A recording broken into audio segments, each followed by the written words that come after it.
No, I mean, first of all, medicine is a very key issue for European patients, for American patients.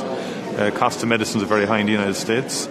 Tariffs would even lead to higher prices for medicine in the United States. So I don't see the logic in that.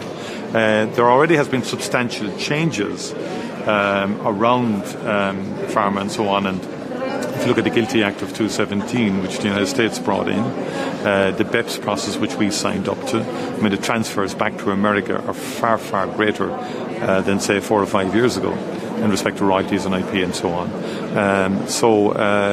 Again, I think the sensible thing is to await what package is announced by the US on the 2nd.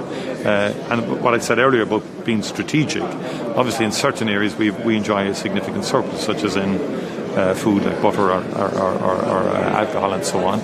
But there's a broad range of sectors, and I think we need to be careful not to be dragged down every individual sector, and Europe needs to be unified in response. So therefore I think what's important is we see in the first instance, because no one actually has seen the package that the US may produce on the 2nd. And I think it's wise that Europe is giving itself some time after the 2nd of April to assess the EU package and then to wisely and strategically respond, and obviously endeavouring to protect all European industries insofar as we possibly can. Remember, the European Union doesn't want tariffs. The European Union hasn't initiated any tariffs.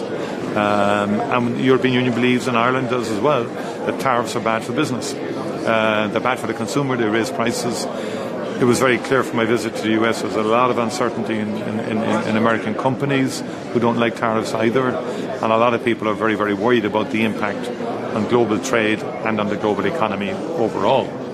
Yeah. Do the EU take anything off that list? Yeah, we'll be engaging with the EU on it, and as I said, there's a range of issues obviously that will emerge and that will surface. Okay, that's great. We know we're going to increase prices for consumers. Sorry? We know that trade tariffs are going to increase prices.